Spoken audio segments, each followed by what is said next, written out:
In diesem Video sprechen wir über Phantomempfindungen und Phantomschmerzen. Wir erklären die Unterschiede und welche Therapiemöglichkeiten sich daraus ergeben. Mein Name ist Daniela Wüstefeld und ich arbeite als Ergotherapeutin bei Otto Bock im Patient Care Center in Duderstadt. Hallo, ich bin der Holger. Ich hatte 1986 einen Autounfall, bei dem mein rechter Oberarm amputiert werden musste. Holger, es gibt ja zwei verschiedene Empfindungen, die man an seinem Amputationsstumpf haben kann. Das eine ist das Phantomgefühl, dass man den Arm noch spürt im Prinzip, und das andere sind Phantomschmerzen.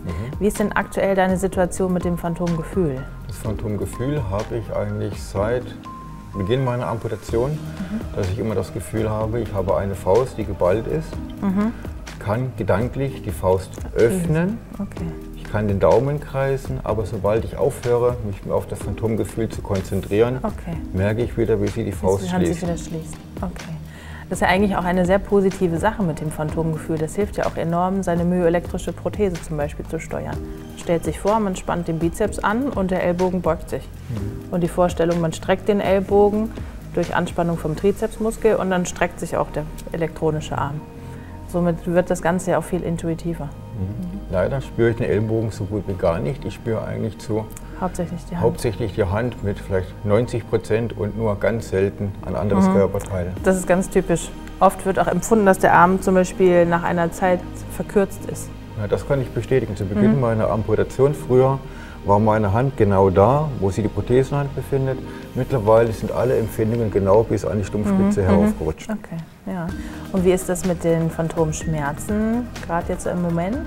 Das ist jetzt gerade etwas weniger angenehm, da wir jetzt wieder langsam in die kalte Jahreszeit reingehen. Das ist auch wieder typisch, ja. Und immer, wenn es eben kälter wird oder es kommt Regen bei, da spüre ich dann schönes Wetter, heißt praktisch Sommerzeit, ich habe meine Ruhe, kommt aber ein Gewitter, das spüre ich, oder wir kriegen Minusgrade oder es kommt Regen, das spüre ich dann als Phantomschmerz. Ja, also das höre ich auch ganz oft von Menschen mit Amputationen, dass es so ist, dass sie sehr wetterfühlig sind.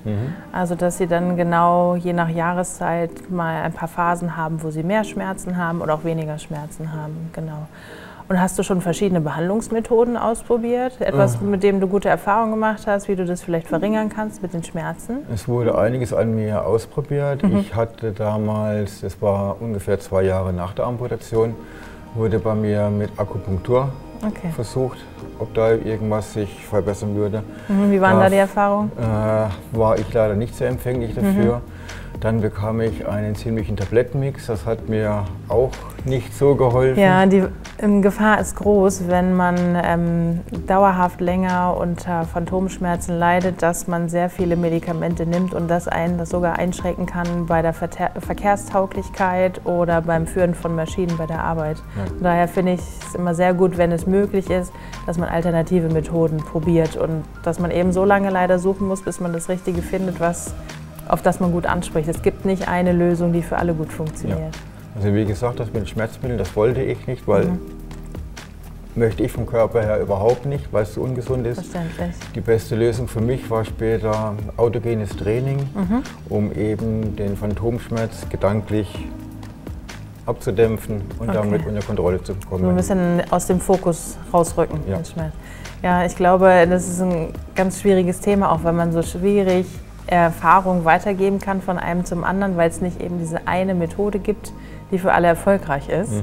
Viele Menschen reagieren auch positiv auf Spiegeltherapie, zum Beispiel wenn der nicht mehr vorhandene Arm gespiegelt wird durch den noch vorhandenen Arm, dass es so erscheint, als wenn man 2 Arme hat und diesen dann bewegt, um dem Gehirn zu zeigen, dass ja eigentlich dieser Phantomschmerz nicht notwendig ist, dass man das empfindet, weil ja beide Arme noch da sind. Das ist im Prinzip so ein Vorgaukeln des Gehirns, dass man im Spiegel 2 Extremitäten sieht. Oder wie du jetzt zum Beispiel das Tragen einer Prothese auch nutzt, kann das auch helfen, weil man ja mit den Augen sieht, dass ein zweiter Arm da ist, ein Ersatz durch eine Prothese.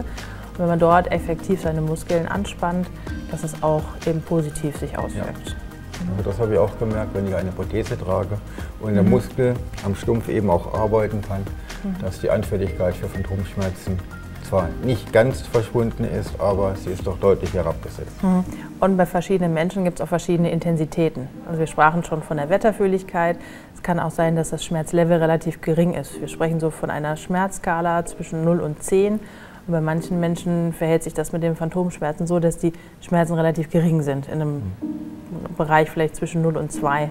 Und das ist, denke ich, für gewisse Bereiche auch tolerabel, wenn das nicht dauerhaft ist. Sobald es aber in der Skala die 5 überschreitet, denke ich schon, dass das relativ extrem ist. Und da sollte man eben schauen, ob man so Dinge wie Spiegeltherapie, Elektrostimulation, Akupunktur, was du auch schon angesprochen hast, einfach mal ausprobiert. Gut, dann bin ich glücklich gesegnet, weil ich sage, ich gehe nicht über die 6 hinaus. Okay, sehr gut. Perfekt. Holger, vielen Dank für deinen offenen Austausch zu dem doch sehr persönlichen Thema.